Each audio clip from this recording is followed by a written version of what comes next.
Johanna, bonjour. Bonjour Yann. Vous êtes infirmière au lycée français René Descartes, mais aujourd'hui je voudrais vous poser quelques questions sur Step by Step Cambodia, puisque ce n'est peut-être pas forcément par cette activité que vous êtes la plus connue, mais pour moi c'est la plus intéressante, puisque vous vendez des accessoires zéro déchet. Alors de quoi s'agit-il ? Un accessoire zéro déchet, c'est un accessoire qui permet de remplacer le tout jetable dans sa consommation de vie quotidienne. Donc ça permet de remplacer, par exemple, les sacs à vrac permettent de remplacer des sacs en carton, enfin en papier cartonné ou pire en plastique quand on va au marché.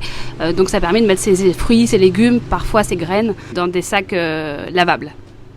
Des sacs lavables, mais qu'est-ce que vous entendez par là ? Alors ce ne sont pas des sacs en plastique ? Ben non, pas du tout, ce sont des sacs du coup en tissu qu'on peut réutiliser à l'infini tant qu'ils sont encore en bon état, et ça dure des années avant qu'ils s'abîment. Mais est-ce qu'ils sont appropriés pour les produits alimentaires ? Oui, bien sûr. Oui, vous pouvez vous mettre vos fruits, vos légumes dedans sans problème. Même le riz en vrac, on trouve dans certains marchés tout ce qui est graines, lentilles, haricots, etc. On les trouve aussi en vrac, donc on peut mettre dedans même la farine. Et quelle est votre gamme de produits ? Qu'est-ce que vous proposez exactement ? Step by Step Cambodia est très récent, du coup on a une gamme pour le moment de produits mais qui est amenée à s'étendre par rapport aux besoins. Là aujourd'hui on fait des produits très accessibles du type sac à pain, sac à baguette, petites pochettes à goûter, à snack pour emporter au travail ou à l'école, des sacs à viennoiserie étanches qui permettent de mettre tous ces petits trucs qui normalement rendent de l'huile mais qui là permettent de ne pas passer à travers. C'est tout ce qui est charlotte pour couvrir ses plats au frigo qui évite d'utiliser du cellophane. Ce sont les bivraps, donc ces tissus que j'enduis de cire d'abeille qui vient du Cambodge. Ce qui est aussi rouleau de sopalin lavable, j'en oublie certainement, sac à vrac, bien sûr, des pochettes à pique-nique, des protèges cahiers, livres, etc. La gamme des prix s'étend de $4 à $25 américains. Step by Step, est-ce que c'est votre propre structure ?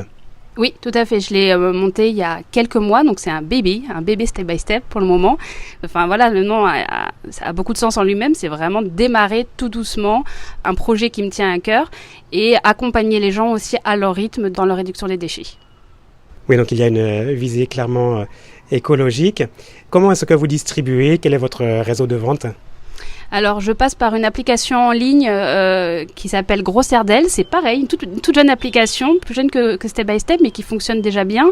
Ça permet de faire ses courses en ligne et d'être livré à domicile avec une livraison qui est la plus respectueuse possible du concept du zéro déchet. Donc pareil, ils vous amènent vos fruits et légumes dans des sacs à vrac, votre pain dans le sac, dans mes sacs qu'ils se sont fournis chez moi, et ils amènent ça chez vous aussi dans un accompagnement très humain. Moi j'aime beaucoup Grosserdel.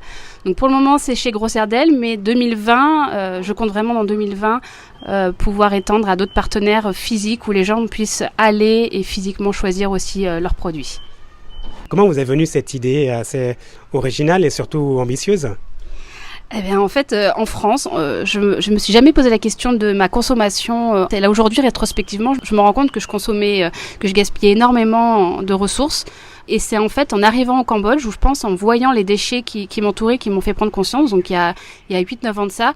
Ça a commencé en fait par une consommation quotidienne où tous les matins, j'allais dans une boulangerie Khmer prendre mes 2 trucs à emporter pour manger dans un café. Donc je prenais au départ dans mes boîtes polystyrène qui étaient enveloppées dans un sac plastique avec les papiers d'essuie-tout jetables.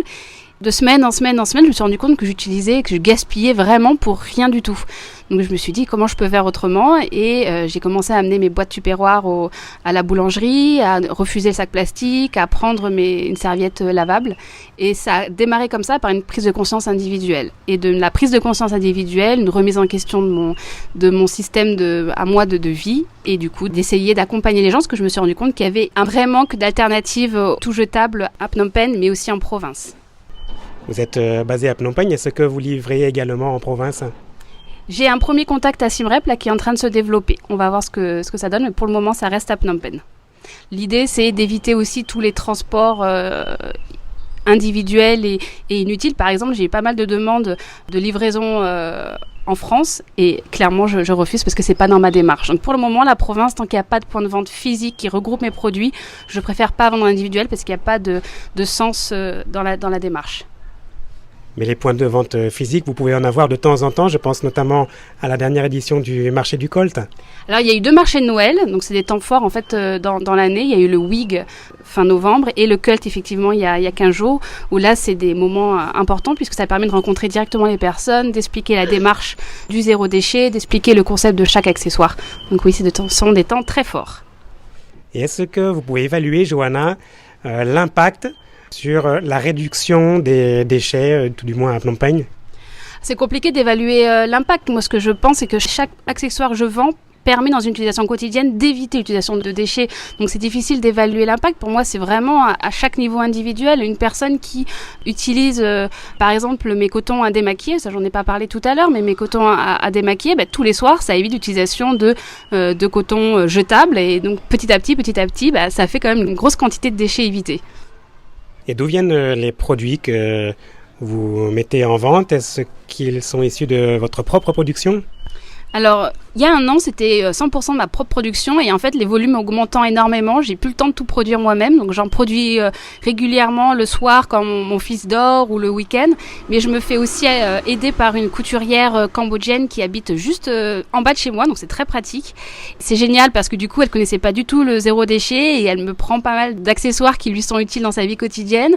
Donc, je travaille avec elle maintenant pour la production et mon idée, du coup, c'est de lui apporter aussi un revenu régulier qui soit vraiment honorable par rapport à ce qu'elle a habituellement. Donc Step by Step permet aussi, pas encore d'embaucher une personne, mais en tout cas de lui faire un revenu très régulier et confortable. Quels sont les développements à venir de Step by Step?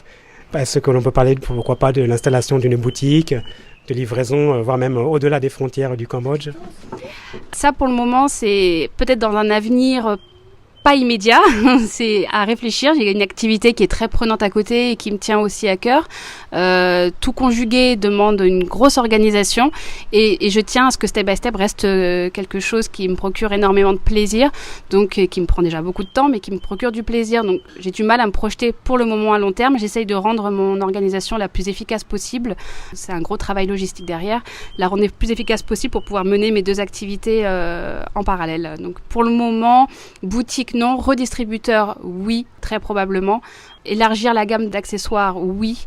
Renforcer tout l'aspect business plan, comptabilité, oui, parce que c'est pas mon domaine de base. Donc déjà renforcer ça me permettra après de projeter une extension. Merci Johanna pour cet entretien. Avec plaisir. Yann, arrondissement de Min Chey, thmaithmai.com.